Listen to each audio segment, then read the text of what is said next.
Il y régnait une sorte de chaleur que seuls des lustres coûteux pouvaient simuler.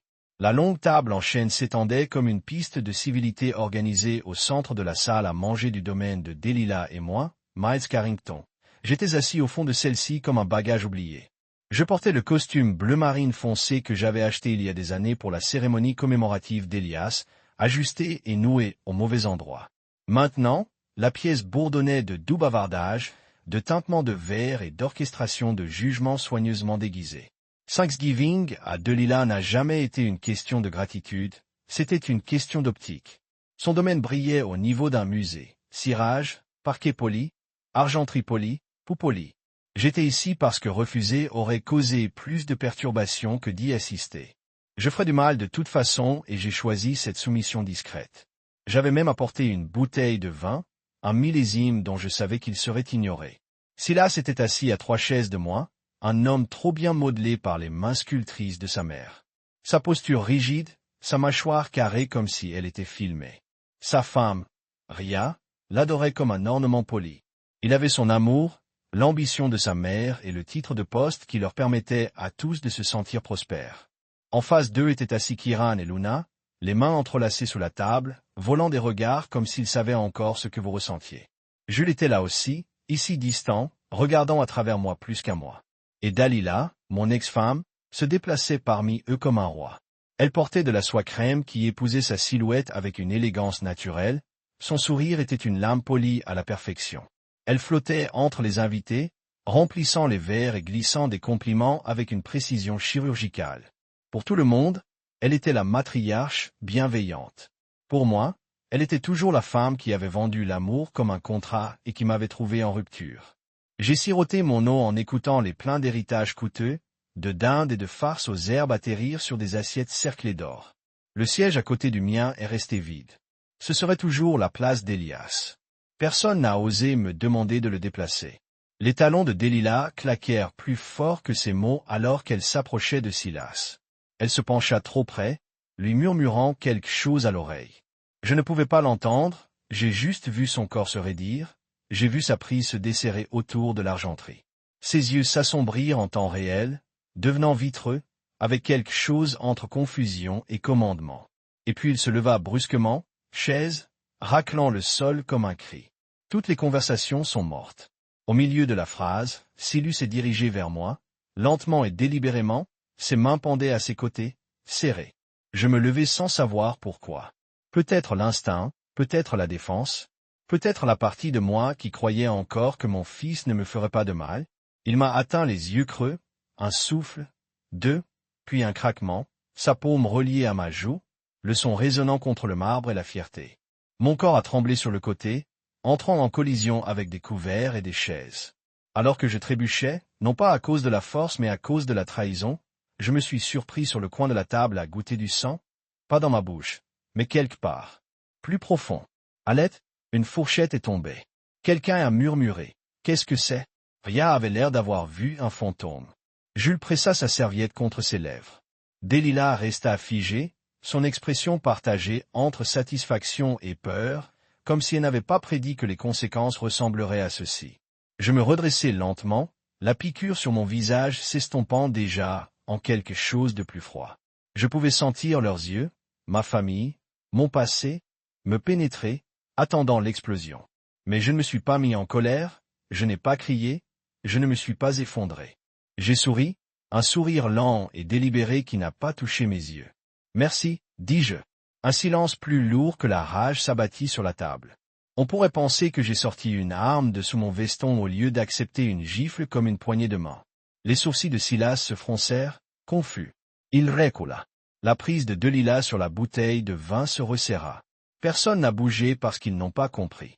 Ce n'était pas un abandon, c'était un changement. C'était moi sortant de l'arène.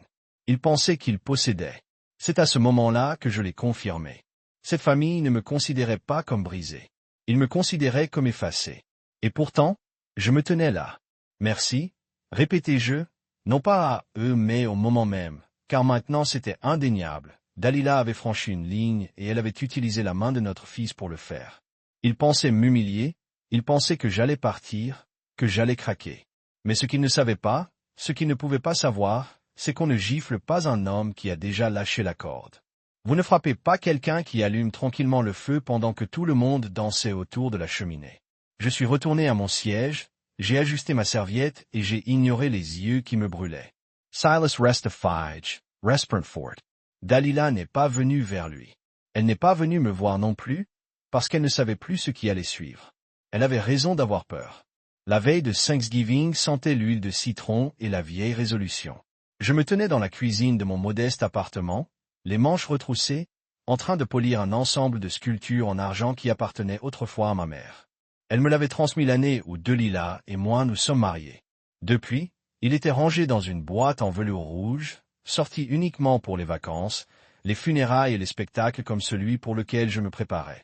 J'ai essuyé lentement la lame en admirant le cas gravé qui ressemblait désormais plus à un point d'interrogation qu'à un blason familial.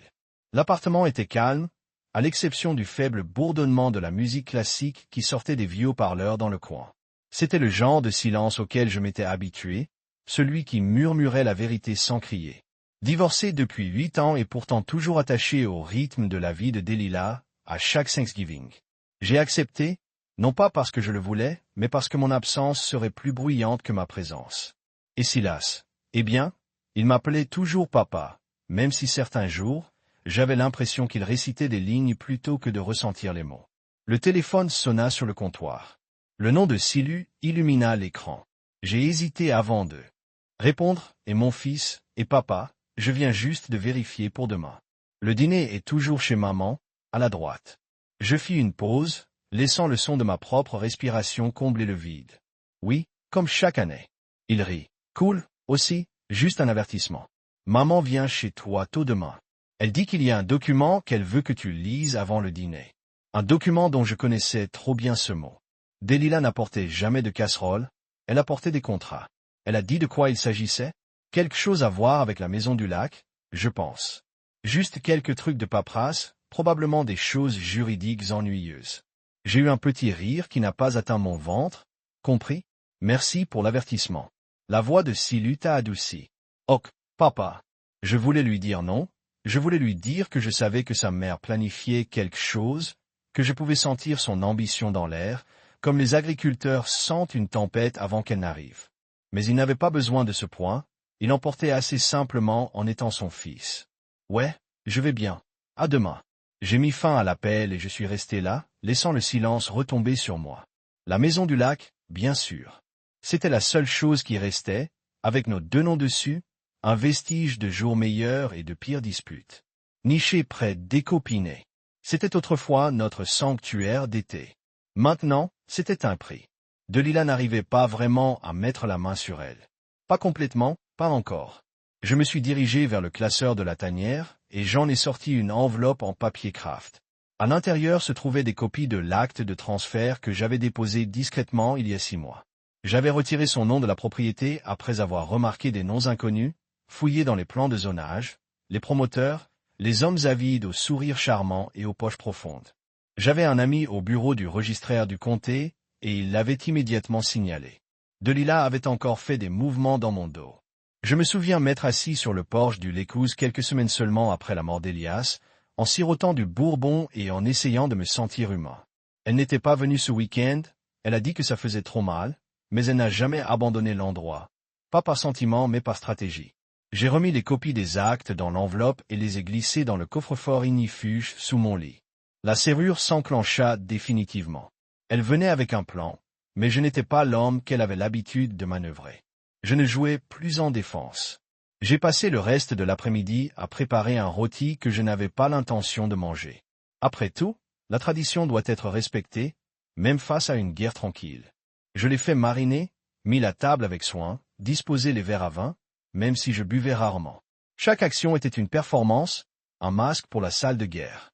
Mon esprit était devenu au crépuscule. J'ai conduit jusqu'à la maison du lac. J'avais besoin de ressentir son calme, de parcourir le périmètre et de me rappeler qu'il m'appartenait toujours, pas seulement légalement mais spirituellement. L'air sentait le pain et la terre humide. Le ruisseau d'Oc comme il avait toujours fait, comme s'il essayait de parler. Je me tenais au bord et j'imaginais Elias courant sur ce chemin, plongeant dans le lac, comme s'il ne savait pas que le chagrin pouvait exister dans ce monde. Mon Dieu, il m'a manqué. De retour à la maison, j'ai aiguisé le couteau à découper lentement, pas pour le spectacle, pas pour menacer, mais parce que j'aime la sensation d'être prêt. Delilah comptait toujours sur le timing. Elle croyait que le contrôle était une monnaie qu'elle dépensait avec précision. Mais cette fois, elle avait mal évalué à quel point j'étais devenu mon propre silence. Je n'ai plus discuté, je n'ai plus plaidé, le plus dangereux de tout, j'écoute. Maintenant, j'écoute plus que jamais lorsque j'étais marié avec elle. Je pouvais entendre le changement avant même qu'il ne se produise. Au moment où je me suis couché pour la nuit, mon esprit était toujours. Elle apportait un document, j'apporterai la vérité et je la laisserai me sous-estimer parce que cette configuration ne concernait pas la Turquie. Cela n'a jamais été le cas. Elle est arrivée à 9h07, comme je m'y attendais. Pas trop tôt pour être impoli, ni trop tard pour paraître désintéressé. Delilah bougeait toujours avec une grâce calculée. Le timing, le ton, la garde-robe, tout était choisi avec précision. J'ai ouvert la porte et je l'ai trouvée vêtue de blanc d'hiver, un manteau sur mesure drapé sur son bras comme un trône dans lequel elle pouvait se glisser à tout moment. Son parfum flottait devant elle, le pouvoir du musc de jasmin.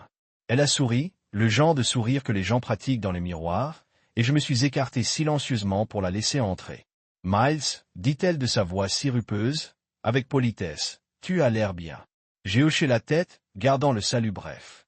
Elle n'aimait pas ça. Je pouvais toujours dire quand elle voulait que je fasse du gravier ou que je joue le rôle de l'ex-mari qui s'excuse et qui ne savait pas à quel point il l'avait eu. Mais je n'étais plus là pour le théâtre. Je brûlerais mon script il y a longtemps. Elle posa son sac de créateur sur le comptoir de la cuisine, regardant autour d'elle avec l'air de quelqu'un qui vérifie la poussière dans une chambre d'hôtel. Toujours confortable, dit-elle, le nez plissé, juste assez pour faire allusion au jugement. Puis elle sortit un dossier croustillant de son sac et le déposa comme un croupier révélant des cartes. « Ça y est, ai-je demandé, même si je connaissais déjà la réponse. » Elle a fait glisser le dossier vers moi. Juste un simple arrangement de propriété pour la maison du lac.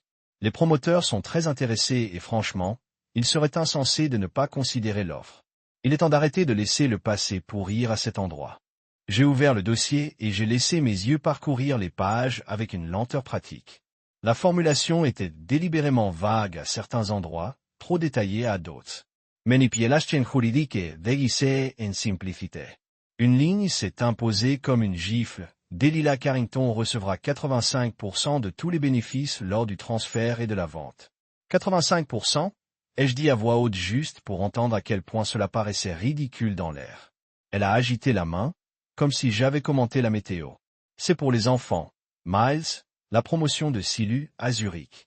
Je l'envisage à nouveau des études supérieures. Kiran, eh bien, il est jeune, mais ses atouts façonneront leur avenir. C'est de la planification.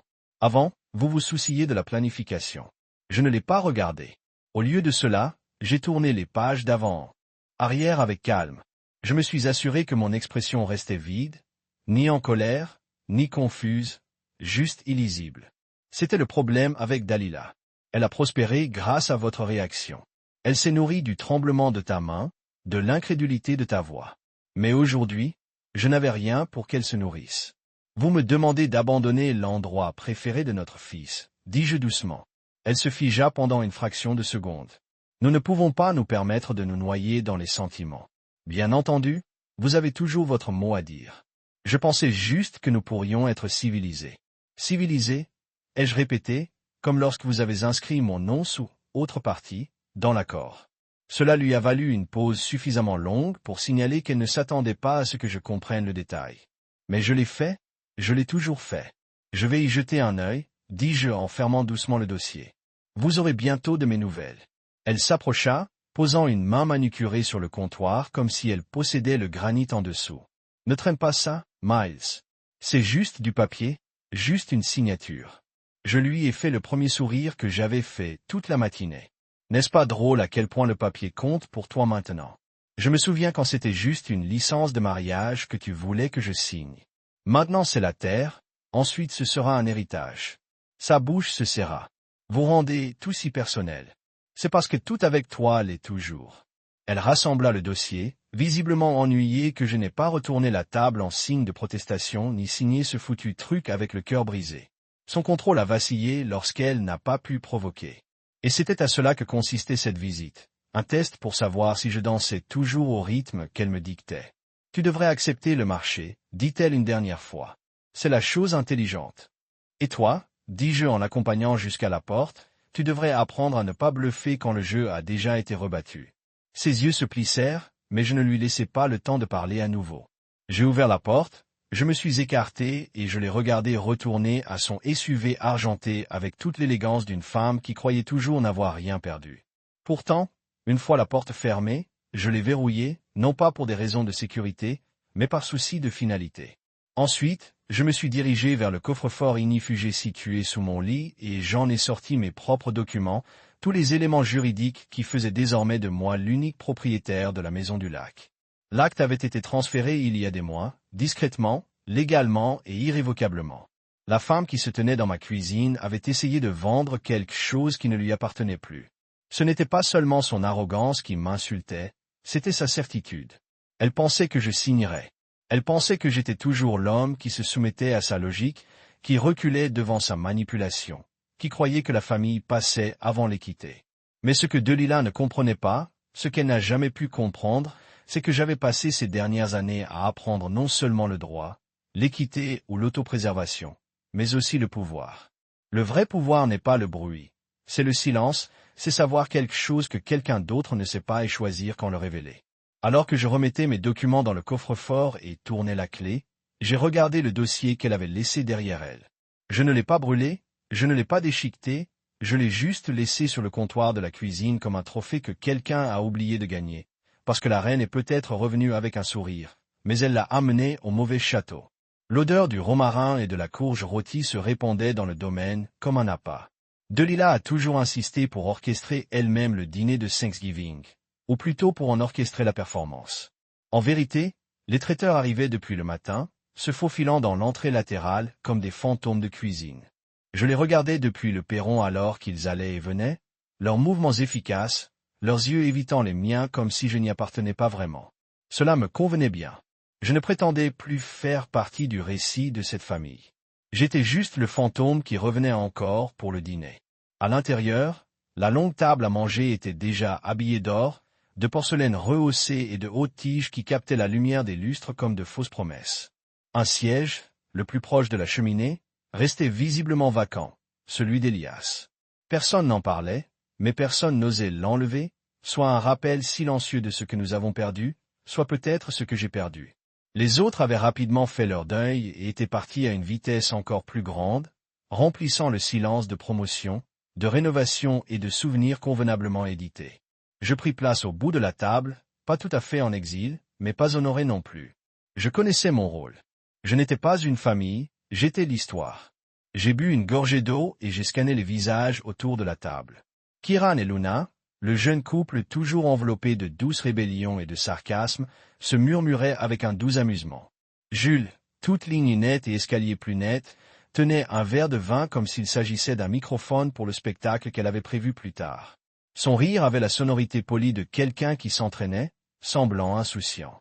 Et Silas, mon fils, mon miroir, était autrefois assis avec le dos trop droit, ses yeux se tournant vers Delilah à chaque fois qu'elle s'éclaircissait la gorge.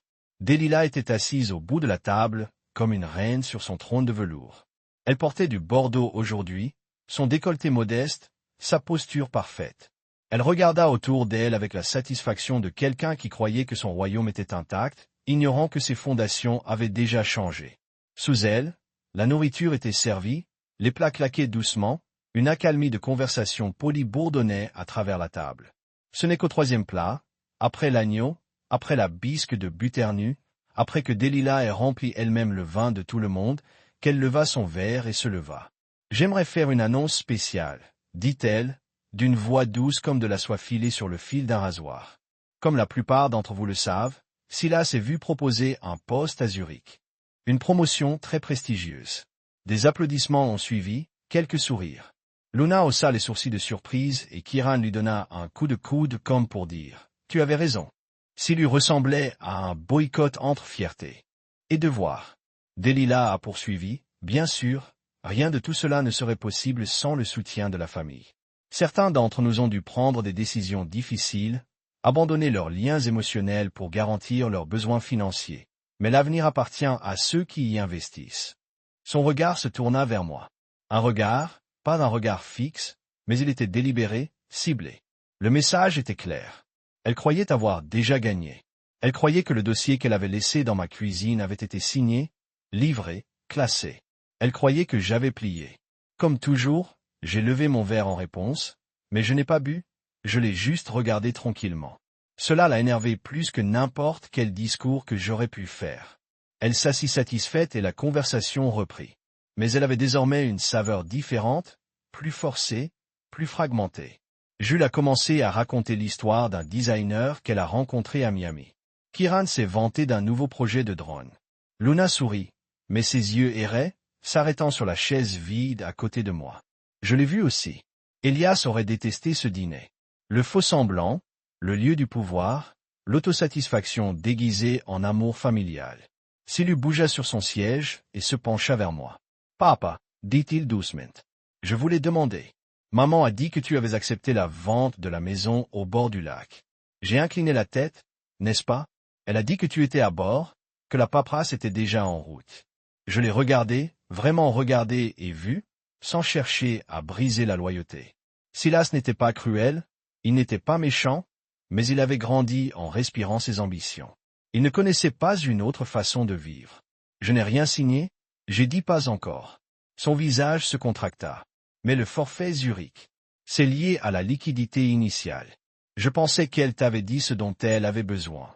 Je l'interrompis gentiment, elle est douée pour ça. Silas détourna le regard. La tension dans ses épaules se resserra.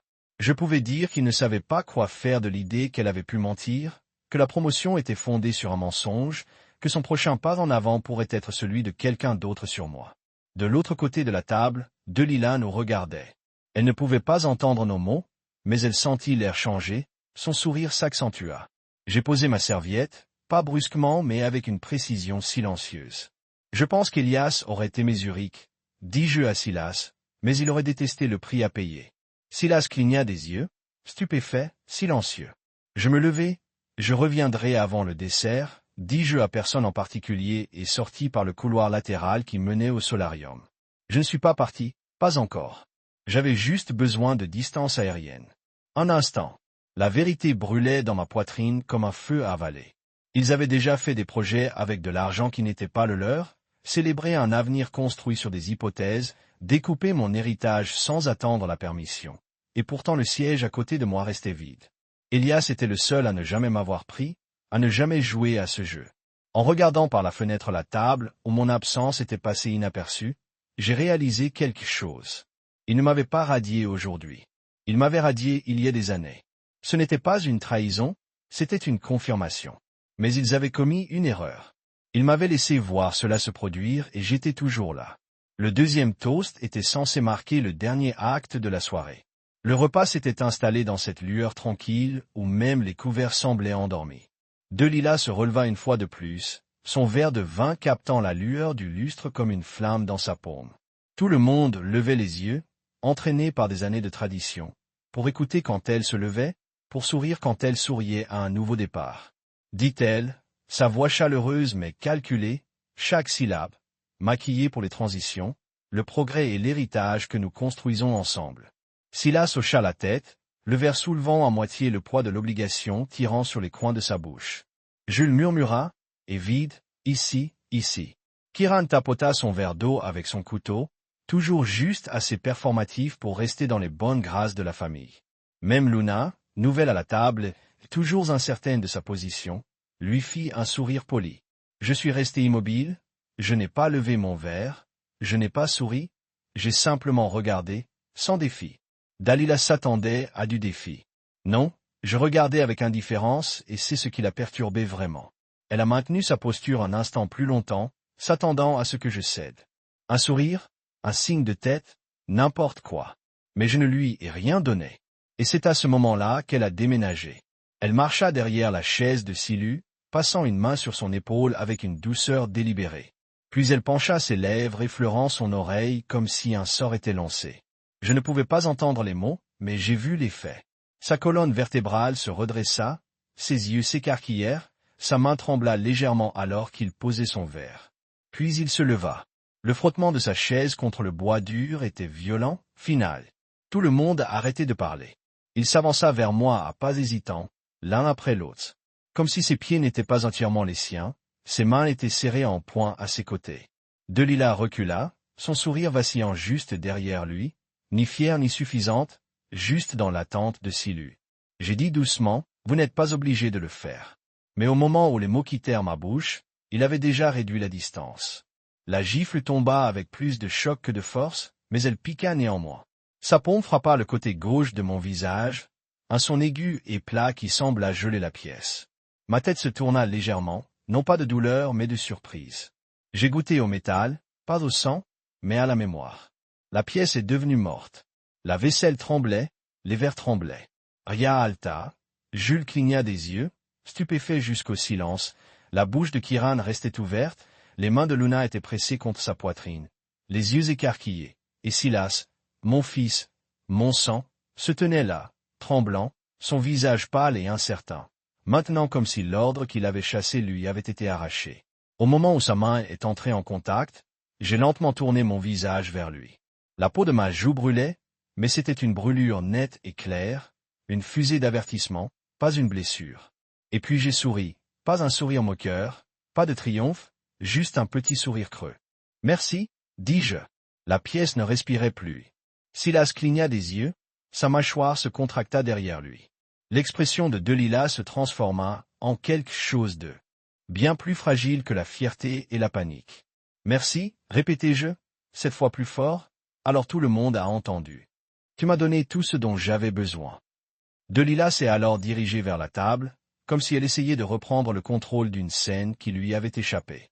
Miles, dit-elle prudemment, ce n'est pas l'endroit où il faut être, n'est-ce pas? J'ai demandé, debout. La chaise derrière moi, grattait doucement tandis que je me levais, la poussant sans baisser les yeux. Quel meilleur endroit que cette table, celle où les décisions se prennent sans moi, celui où vous êtes tous assis et prétendez que l'histoire ne s'est pas produite, à moins que cela ne vous profite. Jules croisa les bras, mais ne parla pas. Kiran se pencha en arrière, visiblement mal à l'aise. Luna ne sia pas, les yeux fixés sur moi comme si elle voyait quelque chose de nouveau. « Tu veux me frapper à nouveau ?» J'ai demandé, pas comme un défi, juste une question. Il secoua la tête, la gorge tremblante. « C'est pour ça que c'est important. » Je me suis tourné vers Delilah. « Tu as perdu le contrôle au moment où tu pensais qu'utiliser notre fil comme une arme n'aurait aucune conséquence. » Elle a ouvert la bouche, mais je n'avais pas fini. Vous l'avez poussé. Vous lui avez chuchoté à l'oreille comme vous le faisiez toujours, pensant qu'obéissance signifiait accord. Mais ce n'était pas une question d'obéissance, c'était une question d'exposition. J'ai fouillé dans la poche intérieure de ma veste et posé une fine enveloppe sur la table. « Qu'est-ce que c'est » demanda Jules. « Suspect quelque chose que vous recevrez tous bientôt. » J'ai répondu, mais comme je crois en la transparence, j'ai pensé le partager ici. Tout d'abord, une copie de l'acte de propriété de la maison du lac déposé il y a des mois. Propriété de l'âme, mon nom seulement. Le silence craquait comme une fine glace. « Tu mens » dit Delilah, même si sa voix s'effilochait déjà. Je la regardais, calme. « J'aurais signé vos papiers. Je t'aurais peut-être même donné une part généreuse, mais ensuite tu as essayé de le prendre dans mon dos et maintenant je pense que je vais le garder. » J'ai marché lentement vers la cuisine. « Tu devrais t'asseoir, Delilah. La reine ne dirige plus cette cour. » Et puis je suis entré dans le hall, pas parti en trombe, pas vaincu, juste fini, prétendant qu'il pouvait s'étouffer avec le silence s'il le voulait. J'avais enfin parlé et l'écho ferait le reste. De retour dans mon appartement, l'air était différent, pas seulement calme, purifié, comme si quelque chose de fétide avait finalement été expulsé de mes poumons. J'ai fermé la porte derrière moi et m'y suis appuyé pendant un long moment, laissant mon cœur ralentir. Mes joues palpitaient encore faiblement à l'endroit où Silas m'avait giflé. Mais même cette piqûre me semblait quelque chose de mérité, pas de douleur, mais de clarté. Il pensait avoir mis fin à quelque chose à cette table. Ce qu'il ne savait pas, c'est qu'il venait de me libérer. Je suis entré dans la chambre et je me suis accroupi devant le coffre-fort ignifuge, caché sous le lit. Faire tourner la combinaison s'effectuait avec un rythme presque méditatif. Maintenant, gauche, droite, gauche, cliquer. À l'intérieur se trouvaient les pages qui m'avaient sauvé, tranquillement, patiemment. Paperasse s'étalant sur 5 ans. acte de propriété, transfert de compte, modification successorale, et surtout, le Carrington Legacy Trust. C'était un recueil de vérités silencieuses que les gens ignorent jusqu'à ce qu'il soit trop tard. J'ai soulevé les documents de fiducie et les ai posés sur le lit. Ma signature, Somargo I. Depuis, elle était mon amie à la faculté de droit et ma protectrice discrète. Pendant que Delilah utilisait le charme comme arme, j'ai choisi l'esprit de Margot. Elle n'a jamais scié quand je lui ai expliqué les enjeux. J'ai tout expliqué, comment Delilah avait lentement siphonné mon nom de mes comptes, révisé mes polices d'assurance sans mon consentement, et même poussé Silu et Jules à ouvrir des comptes fictifs imitant les fiducies familiales. Margot n'a pas eu le souffle coupé. Elle a rédigé le Carrington Legacy Trust, en excluant 3 noms, Delilah, Silas et Jules, délibérément et définitivement. Le langage était à toute épreuve. Chaque actif que je contrôlais, ce qui restait de ma retraite, la maison du lac et un brevet autrefois oublié que j'avais développé lorsque j'étais ingénieur, a été transféré de manière irrévocable. Les bénéficiaires étaient deux, Kiran, qui avait gardé ses distances avec l'incendie familial, et la Fondation Carrington, une bourse d'études. Je le sèmerai dans la mémoire d'Elias. J'ai appuyé mes doigts sur le nom d'Elias sur la documentation. Aucun enfant ne méritait de disparaître à la fois dans son corps et dans son histoire. Je ne laisserai pas Delilah réécrire cette histoire aussi. L'ordinateur portable bourdonnait la vie sur mon bureau. Je me suis connecté au portail sécurisé que Margot avait mis en place pour nos communications professionnelles. Un nouveau dossier est apparu, dépôt vidéo, M. Carrington. Je l'ai ouvert. Mon propre visage me regardait depuis l'écran filmé la semaine dernière dans le bureau de Margot, les stores tirés, sa voix douce mais inébranlable, alors qu'elle me guidait tout au long de la déposition. Je m'appelle Miles Carrington. J'ai commencé devant la caméra et j'enregistre ce témoignage dans le but de protéger ma succession et de clarifier un schéma d'exploitation financière et d'aliénation parentale qui a eu lieu au cours de la dernière décennie. Je me regarde raconter les faits avec une précision stérile. Les deals clandestins de Delilah, les campagnes de pression, les coups de téléphone où elle me faisait miroiter de l'affection en échange d'obéissance, ses tentatives de vendre la maison du lac dans mon dos, sachant pertinemment qu'elle n'y avait plus droit. J'ai raconté l'histoire sans théâtre. Juste des faits, juste la vérité. Le dernier segment a été le plus difficile à regarder, lorsque je parlais de Silas. Je ne crois pas que mon fils soit cruel, mais je crois qu'on lui a appris à mesurer la loyauté par la soumission. Il ne m'a pas frappé par haine, mais par attente héritée. Je lui pardonne, mais je ne le récompenserai pas. À la fin de la vidéo, je me suis assis dans le silence, laissant l'écran devenir noir.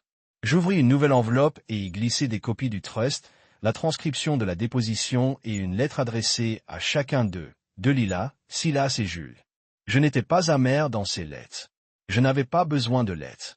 J'étais définitive, le genre de finale autour de laquelle le silence s'enroule. Plus d'avertissement, plus de seconde chance. À 20h30 ce soir-là, j'ai rencontré Margot devant son bureau, un modeste bâtiment en briques niché derrière une rangée de cabinets médicaux dans un quartier calme de la ville.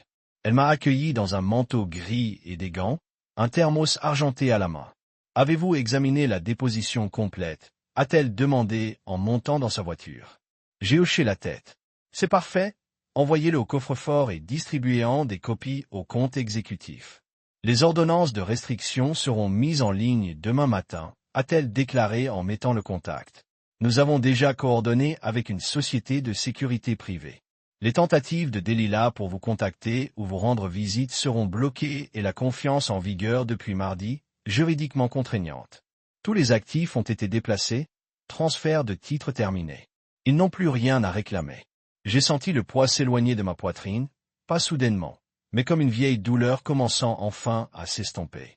Cette nuit-là, de retour dans mon appartement, je me suis assis à la table de la cuisine, les lumières éteintes, juste moi dans le noir, pas de télévision, pas de musique, juste le calme. Mais pas le silence. Il y a une différence. Ce calme était mérité. Pendant des années, je les ai laissés définir à quoi ressemblait la force. Le silence était une faiblesse, la conformité était une maturité. Mais maintenant, je le voyais tel qu'il était réellement. L'immobilité délibérée et précise, comme la pause avant qu'un levier ne soit tiré, comme le moment où un piège se ferme, et le mien venait de se fermer. Demain, ils recevraient leurs lettres. Ils avaient lu les termes, ils avaient appris que tout ce sur quoi ils comptaient, tout ce qu'ils avaient essayé de prendre, avait déjà disparu, déplacé, réécrit. Ils pensaient que j'étais l'homme qui ne se battrait pas. Ils me trouvaient trop fatigué, trop petit, trop sentimental.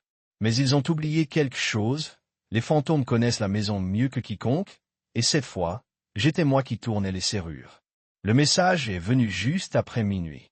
J'étais assis sur le porche du lac, le vent, l'eau, aiguisée et contrevenue, lorsque mon téléphone a bourdonné. Une vibration, puis le silence. Je l'ai ramassé, en attendant à moitié un autre email inutile ou une annonce tard dans la nuit. Mais c'était un texte. Luna, pouvons-nous parler? Il est important de Delilah. J'ai regardé l'écran incertain.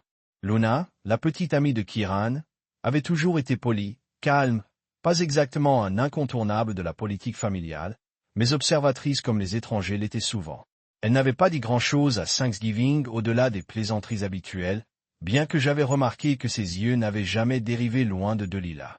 Il y avait une prudence dans son regard, comme si elle mesurait quelque chose de trop dangereux à nommer. J'ai tapé une réponse, allez-y. Les points ont commencé à bouillonner presque instantanément. Ensuite, Luna, je l'ai entendu parler à un médecin de vous, quelque chose sur la justification de l'engagement. Elle demandait ce qui qualifie quelqu'un pour une prise psychiatrique involontaire. Mes doigts se sont figés sur l'écran. Luna, je ne saisissais pas, je suis juste entré et elle ne m'a pas entendu au début. Elle s'est arrêtée quand elle m'a vu. Mais je pense qu'elle prévoit quelque chose de kilomètre, quelque chose de mauvais. Le l'écouse, une fois serein, avait soudainement eu l'impression d'écouter, comme les arbres eux-mêmes s'étaient penchés plus près. Je l'ai appelé. Luna a répondu après une voix basse et nerveuse. Je ne voulais pas le mettre par écrit. Pas tout, juste au cas où vous feriez la bonne chose. J'ai dit qu'elle était sur le haut-parleur. Elle a continué avec un médecin. Elle sait qu'elle parlait de vous comme si vous détérioriez mentalement. Elle a demandé ce qui serait nécessaire pour justifier que vous ayez admis sans votre consentement. Elle a utilisé des mots comme une menace délirante pour soi ou pour les autres. Elle a même mentionné la gifle de Silu. Tout comme si vous étiez démêlé. Ma prise sur le téléphone s'est resserrée. Elle sait que vous n'avez personne pour vérifier votre côté, pas officiellement. Luna a ajouté qu'elle pense que si elle se présente avec une couche blanche et quelques témoignages familiaux, ils peuvent vous emmener avant de pouvoir l'arrêter. Elle n'a pas tort sur les tactiques que j'ai dit, mais elle a oublié une chose. J'ai déjà 2 étapes d'avance. J'ai demandé à Luna si elle serait disposée à faire une déclaration. Elle a hésité et je ne lui ai pas blâmé. La famille était une forteresse même pour des gens en marge comme elle. Mais elle m'a surpris. Je l'ai enregistrée. Elle a dit, pas tout, mais assez. J'avais peur. Honnêtement, j'ai peur depuis Thanksgiving. Quelque chose à propos de tout cela semble être en spirale, et vous êtes le seul à semble être conscient. Pouvez-vous m'envoyer l'enregistrement? J'ai demandé. Elle a fait en quelques minutes. J'avais un fichier audio, de faible qualité, étouffé par endroits, mais indubitable. La voix de Delilah, nette, froide, demandant. Et si le sujet ne résiste pas physiquement mais montre des modèles de documentation obsessionnelle, cela compterait il. Ensuite, la réponse du médecin, prudent, mais complice. Si le récit peut être encadré correctement et que quelques membres de la famille corroborent, c'est possible. J'ai fermé les yeux, pressant mon front jusqu'au verre frais de la porte du porche. Elle n'essayait pas seulement de prendre des actifs, elle essayait de m'effacer complètement. Si ce plan avait réussi, j'aurais été enfermé dans un établissement dépouillé de droits légaux, alors qu'elle souriait sur du thé et affirmait que c'était pour mon propre bien. J'ai transmis le fichier à Margot. Elle a répondu en moins de 5 minutes. Nous gérons cela maintenant. C'est un complot criminel. Je vais préparer l'injonction. Mon prochain appel a été à un enquêteur privé que j'avais embauché tranquillement il y a 3 mois, Gérald Lamb, un homme avec l'éthique d'un loup à l'instinct pour correspondre. Il a répondu comme s'il n'avait pas dormi depuis des jours. Elle essaie de vous commettre, a-t-il demandé, la voix se levant. Cela a dégénéré rapidement. J'ai besoin des yeux sur elle. À partir de maintenant, j'ai dit discret mais proche. Elle est désespérée. Vous les aurez, Gérald a promis. À 2 heures. Des documents de requête juridique ont été rédigés. Margot avait déjà commencé le processus pour informer les autorités du complot. L'enregistrement audio avait suffisamment de dents pour prouver l'intention, suffisamment pour positionner Delilah comme une menace directe pour mon autonomie, suffisamment pour la faire en sorte que son prochain mouvement lui coûte tout. Avant le lever du soleil, j'ai rédigé ma dernière lettre à Delilah. Pas venimeux, pas désespéré, juste clair. Delilah, tu m'as appris la valeur du contrôle. Je vous remercie pour cela, car maintenant je comprends son coût. Vous avez essayé de prendre mon nom, ma propriété, mes enfants, et quand cela a échoué, vous avez essayé de prendre ma santé mentale. Mais voici ce que vous n'avez jamais compris à mon sujet. Je ne crie jamais, je ne rage pas, je documente, et maintenant vous y répondez. Miles, je ne l'ai pas envoyé, pas encore. Je l'ai plié, le glissa dans une enveloppe et je l'ai glissé dans la même boîte ignifuge qui tenait le reste de mes vérités. Il n'était pas temps pour un dernier mot, il était temps pour l'action finale. À l'aube, je me tenais à nouveau près du lac. La brume a roulé de la surface dans des rubans lents. L'eau était encore vitreuse, paisible. J'ai pensé à Elias, de la façon dont il avait l'habitude de jeter des pierres justes pour regarder les ondulations. Comment il a dit une fois, « Vous ne pouvez pas reprendre les éclaboussures, papa, mais vous pouvez toujours regarder où il atterrit. » Delilah l'avait fait éclabousser. Maintenant, elle se noyait dans les ondulations. Ils sont arrivés juste après 9 heures, comme un travail d'horlogerie. Delilah n'a jamais rien fait sans un sentiment de timing soigneusement chorégraphié. J'étais assis dans ma chaise de lecture près de la fenêtre, habillé, alerte, composé, pas de rythme, de ne pas me cacher, d'attendre, car quand quelqu'un essaie de vous effacer, la chose la plus puissante que vous puissiez faire est d'être indubitablement présent. Une voiture noire élégante s'est arrêtée devant mon complexe d'appartements. J'ai regardé à travers les stores alors que Delilah sortait d'abord dans un manteau sombre en cachemire qui criait le contrôle. Silas a suivi, face serrée et illisible. Ensuite, la troisième figure est apparue, le docteur Wallace Pearson, un nom que j'avais vu auparavant dans l'une des vérifications des antécédents de Margot, un homme dont la signature était apparue sur plus d'un formulaire d'engagement de santé mentale accéléré. Ils étaient là pour porter le coup final, du moins c'est ce qu'ils ont pensé. Ils n'ont même pas frappé, au début. Ils attendaient devant la porte comme ils s'attendaient à ce que je vienne à eux, comme si j'avais senti leur présence comme une proie en sentant un chasseur. Lorsque le coup est finalement venu, c'était ferme, délibéré. J'ai ouvert la porte lentement. Miles Delilah a salué, voix lassée de pitié. Nous sommes là pour vous aider. Ce n'est pas une aide d'embuscade, j'ai répété. C'est ce que vous appelez maintenant? Le docteur Pearson s'est avancé en tenant un portefeuille en cuir. Monsieur Carrington, je suis un psychiatre agréé. Sur la base des préoccupations partagées avec moi et de la documentation fournie par les membres de la famille proche, je suis venu ici aujourd'hui. Vous n'arrivez pas, dis-je calmement, en écarte, pas pour les inviter mais pour laisser quelqu'un d'autre. 2 officiers en uniforme ont contourné le coin du couloir à ce moment, flanquant une femme dans un blazer gris et un insigne juridique. Miranda, un officier de justice représentant l'équipe juridique de Margot. Elle a tenu un paquet roulé de documents dans une main et un feu dans les yeux que seule la justice pouvait nourrir Delilah Carrington. Demanda Miranda en avancante. Delilah a faibli. Oui, vous êtes servi avec une ordonnance d'interdiction temporaire au nom de Miles Carrington. Dit Miranda, lui tendant les documents. Vous n'êtes pas autorisé à contacter, à approcher ou à impliquer des tiers dans une tentative de l'évaluation ou de l'institutionnaliser. Nous avons des preuves d'une intention préméditée de mal utiliser les protocoles médicaux à des fins personnelles. La pièce s'inclinait légèrement, tout le couloir se déplaçant avec le poids de cette révélation. Delilah baissa les yeux sur les documents, ses lèvres se séparant légèrement, son visage de visage, puis richa en succession rapide. Le docteur Pearson a cligné des yeux. Ce n'est pas ainsi que ce processus. Habituellement, vous trouverez également que Miranda a continué à lui remettre une copie. Une plainte officielle contre votre licence pour violation d'éthique en fonction de votre correspondance privée avec Madame Carrington. Le conseil médical a déjà été informé.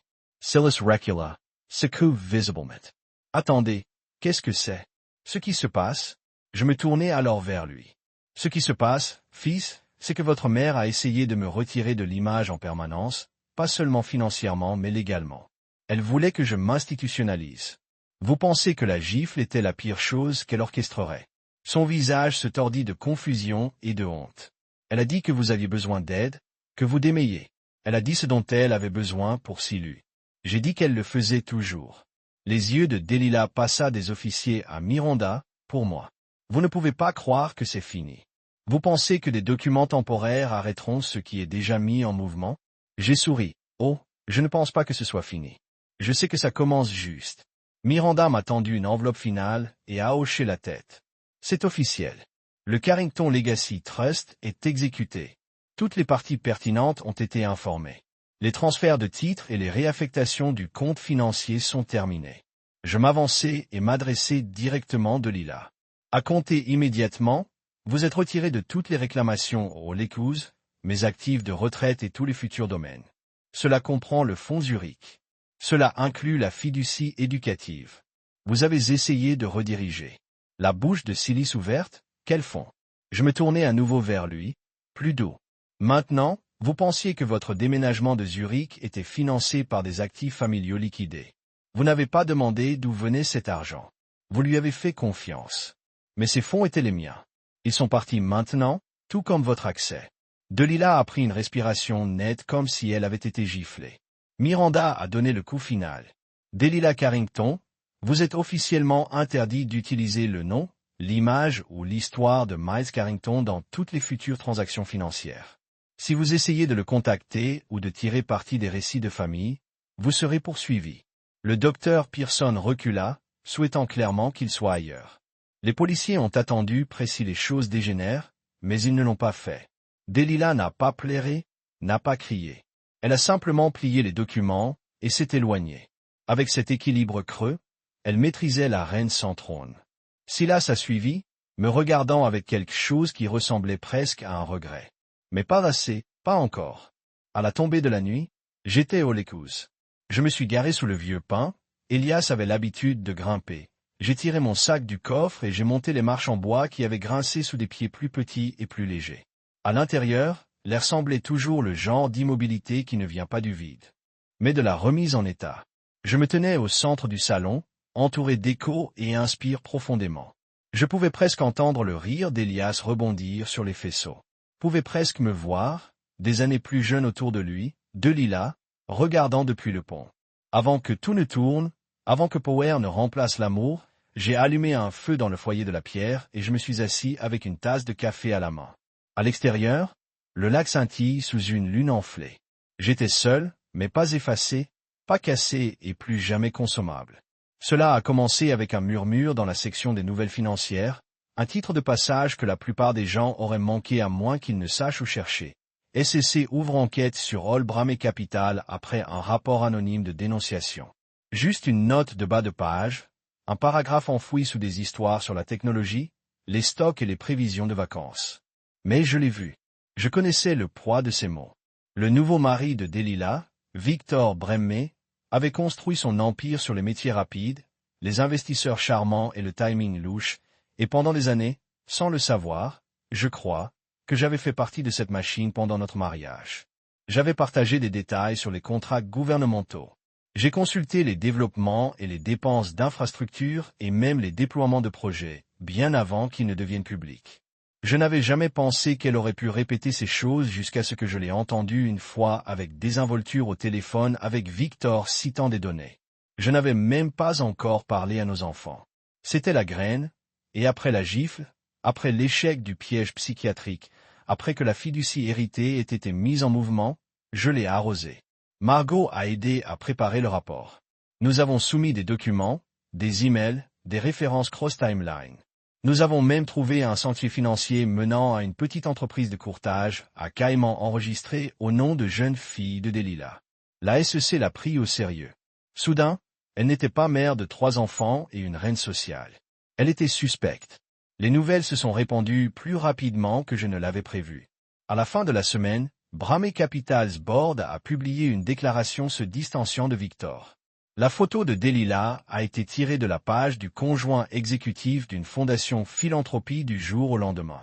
Elle n'avait pas encore été inculpée, mais son nom était radioactif. Chaque caméra qu'il avait autrefois aimée lors de collecte de fonds a maintenant tourné son objectif. Silis a appelé. Je n'ai presque pas répondu. Papa, a-t-il dit que sa voix s'effilochait, comme une corde trop mince? As-tu? Les avez-vous signalés? Il n'y avait aucune colère, juste l'incrédulité, peut-être même une trace d'admiration. Oui, j'ai dit que je l'ai fait. Il a expiré, l'accord de Zurich s'est effondré. La banque a retiré le parrainage. Il pense que je suis un passif maintenant. Je ne connaissais pas les échanges d'initiés. Papa, je jure que je ne l'ai pas fait. Je te crois, dis-je. Mais vous en avez bénéficié. C'est ce qui compte maintenant. Il est devenu silencieux. Je pouvais l'entendre essayer de traiter, essayant de retracer à travers des mois de manipulation au point où il aurait dû poser plus de questions. Je n'ai pas envie de ce voyage. Jules est furieux. Il a dit qu'elle comptait sur l'argent du lac. Elle a appelé maman sans arrêt. Elle n'aura pas un centime, dis-je calmement. Aucun de vous ne le fera. C'est dur. Non, j'ai répondu, c'est honnête. Depuis des années, je suis la police d'assurance de la famille, le filet de sécurité, l'homme qu'ils ont ignoré à moins qu'ils aient besoin de quelque chose. Mais je ne suis plus un élément de ligne sur un grand livre. Silis, je suis libre. La ligne est redevenue silencieuse. Vous aviez raison. Il a finalement dit, à propos de tout cela. Trop tard, fils, dis-je doucement. Mais je l'apprécie. Il a raccroché sans dire au revoir. Je ne lui ai pas blâmé. Plus tard dans la semaine, j'ai reçu une lettre de Jules, manuscrite, 3 pages de fureur et de droit masqué comme confusion. Elle m'a accusé d'abandonner la famille, de la punir pour les erreurs de Delilah. Elle a demandé comment je pouvais effacer ma propre fille d'un testament. Je n'ai pas répondu parce que la vérité est qu'elle m'a effacé en premier. Je n'étais rien de plus qu'une note de bas de page dans leur vie. Un homme qui a payé des factures, s'est présenté aux événements et a absorbé leur silence comme une éponge.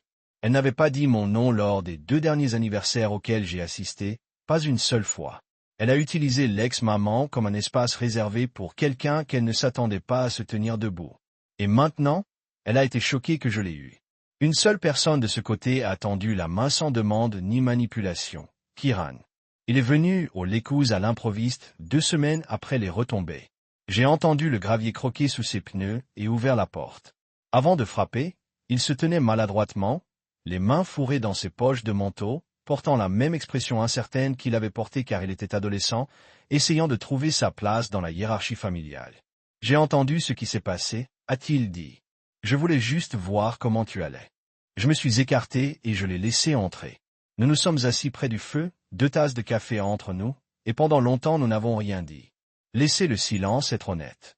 Enfin, il a parlé. Luna m'a dit tout ce qu'il a dit sur l'enregistrement, sur ce qu'ils ont essayé de vous faire. Elle est la raison. Je ne fais plus semblant. Elle est bonne. J'ai dit qu'elle voyait les gens, il hocha la tête, même quand ils essaient de se cacher. Je l'ai regardé, j'ai vraiment regardé, et pour la première fois, je n'ai pas vu quelqu'un moulé par les attentes de Delilah. J'ai vu un homme qui s'était éloigné de la chambre d'écho, quelqu'un assez courageux pour frapper à une porte qu'il n'était pas sûr ouvrirait. Je suis désolé, a-t-il dit, de ne pas avoir dit quelque chose plus tôt, d'être silencieux. Le calme ne signifie pas toujours mal, dis-je. Mais je suis content que vous soyez ici maintenant. Il jeta un coup d'œil à la photo encadrée du manteau, Elias dans son uniforme de baseball, mid-log. Il aurait détesté tout cela. Kiran a dit. Oui, j'ai répondu, mais il aurait aimé cette partie, le feu, la vérité. Avant de partir, Kiran m'a tendu une lettre, pliée et scellée avec du ruban adhésif. C'est de Luna. Il a dit qu'elle voulait que vous l'aviez après son départ. Je l'ai ouvert. Monsieur Carrington, vous n'avez pas crié, vous n'avez pas posté, vous ne vous êtes pas effondré, vous venez de déménager comme un homme qui connaissait le jeu mieux que quiconque à la table. 7. Nuit-là au dîner, j'ai vu toute la chambre attendre que vous vous cassiez et quand vous ne l'avez pas fait, ils se sont cassés à la place. Merci de ne pas y aller tranquillement. Certains d'entre nous écoutaient, Luna. J'ai plié la lettre lentement et je l'ai glissée dans le tiroir sous le manteau. Je le garderai là aux côtés du gant de baseball de mon fils et de l'ancien Carrington fait confiance et du certificat de dénonciateur encadré en verre noir. L'héritage de Delilah s'était effondré, mais le mien venait de commencer. Le Lécouse ne fait plus résonner comme auparavant. Il respire maintenant comme un vieil homme qui retenait son souffle pendant des années et a finalement expiré. Chaque planche de bois, chaque vitre, chaque galette sur le toit, tout cela semble plus léger, comme s'il avait également porté le poids du contrôle de Delilah. Cela a pris des mois de travail, mais je l'ai restauré à quelque chose qui ressemble enfin à la mienne, pas à la nôtre, pas à un compromis, au mien.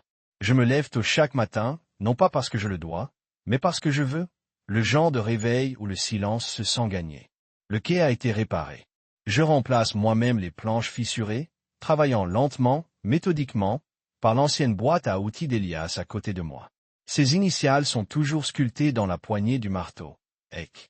Je ne l'ai pas poncé, je ne le ferai jamais. Il y a un jardin maintenant, juste de petites boîtes bordant l'arrière de la maison où les pins s'amincissent, les jonquilles, les lavandes pour ma mère et une patch près du quai juste pour Elias, ses lies rouges préférés. Je les ai plantés sur ce qui aurait été son 23e anniversaire, j'ai chuchoté son nom dans la saleté et versé de l'eau sur la prière de la mémoire. Le certificat de dénonciation est accroché au mur de l'étude, encadré en lignes noires élégantes et propres. Il ne s'agit pas de fierté, ce n'est pas une question de vengeance. Il s'agit du record. Je voulais qu'il soit documenté quelque part au-delà des articles numériques et des réunions brumeuses, un rappel que j'ai parlé, que je ne suis pas allé tranquillement, que je n'aimais pas, comme ils aiment faire semblant, l'homme qui a disparu de sa propre histoire. Le domaine de Lila a essayé de se tailler comme de la viande, vaporisée en stratégie. Elle ne l'a jamais vu venir. Elle a sous-estimé le silence, pensa mon calme en conformité. Et quand j'ai frappé, non pas avec les poings mais avec des dépôts et des faits, elle n'avait rien préparé pour les retombées. Victor Bramé fait maintenant face à un audit fédéral. Son nom, une fois parlé avec des panneaux financiers, est une punchline dans les podcasts de crimes à collier blanc. Delila a disparu de la vie publique. Plus d'apparitions au déjeuner, plus de charité galasse. Elle aurait déménagé dans un condo au centre-ville plus petit que sa salle d'eau. Je ne me réjouis pas, mais je ne pleure pas non plus. Silu ne m'a pas parlé depuis notre dernier appel. C'est bien, je ne tends pas la main. Il viendra quand il sera prêt, ou il ne le fera pas. Mais au moins maintenant, je sais que je n'ai pas rétréci, donc il pourrait grandir. Je me suis tenu au sol, j'ai payé le terrain et je l'ai ramené ici lors de visites tous les 2 week-ends, parfois avec Luna, parfois seul. Il apporte du café en silence, les deux sont les bienvenus. Nous nous asseyons près du feu ou sur le porche et ne parlons de rien, le meilleur type de conversation. Il apporte des mises à jour. Jules a déménagé à Atlanta pour reconstruire. Selon ses publications filtrées sur les réseaux sociaux, Ria a divorcé de Silas. Cela ne m'a pas surpris. Cette femme a toujours su lire la pièce, même si elle est restée trop longtemps. Un matin, une lettre arrive. Pas d'adresse de retour, mais je connais l'écriture, c'est Kiran. À l'intérieur de la note est bref, vous vous teniez seul. Et maintenant je le vois. Vous n'étiez pas faible, il craignait simplement à quel point vous étiez vraiment. Je regarde ces mots pendant longtemps, non pas parce qu'ils m'ont choqué, mais parce qu'ils me libèrent. Une grande partie de ma vie avait été vécue dans l'ombre de la scène de quelqu'un d'autre. J'ai été jeté comme l'arrière-plan, le faisceau de soutien, celui qui tient le tout tranquillement pendant que le spectacle éblouit autour de lui. Et quand je me suis effondré, quand j'ai finalement décidé de ne pas jouer le rôle, j'ai été étiqueté amer, malade, dangereux même. Mais je n'ai jamais été dangereux, juste sous-estimé et sous-estimé des hommes. Nous construisons en silence. Nous nous préparons. Le lac scintille à la lumière du début de l'après-midi. Je descends jusqu'au quai et je m'assois au bord avec un thermos de thé. J'avais l'habitude d'amener Elias ici avec moi quand il était un garçon. Il tremperait ses pieds dans l'eau, jetait des galets comme des souhaits. Il m'a dit une fois, quand je serai grand, je veux vivre quelque part. Personne ne sait à quel point ma famille est bruyante. Il n'a pas grandi, mais j'aime penser d'une manière ou d'une autre, il le voit maintenant, la paix, la solitude, la survie. Je murmure à nouveau son nom, une fois que la brise se lève légèrement, comme une reconnaissance et puis, pour la première fois depuis des années, je me parle à haute voix. Merci, pas à Delila, pas à Silis ou Jules ou aux versions d'entre eux qui m'ont rejeté, mais à moi, à l'homme qui a enduré, qui s'est adapté, qui a cessé de demander un siège à une table construite pour lui faire honte. Merci d'être resté, merci d'avoir écouté votre instinct. Merci de ne pas vous être plié quand ils pensaient tous que vous le feriez. Les raids Lii se balancent derrière moi, le kékak, non pas dans l'avertissement mais dans la bienvenue, et je m'assois en arrière, une jambe qui se balançait sur le bord, les yeux fixés à l'horizon. Je n'ai pas besoin d'applaudissements, je n'ai pas besoin de titres, j'en ai juste besoin. L'homme qu'ils ont essayé d'effacer maintenant la dernière page, et ils ne le laissent pas vide.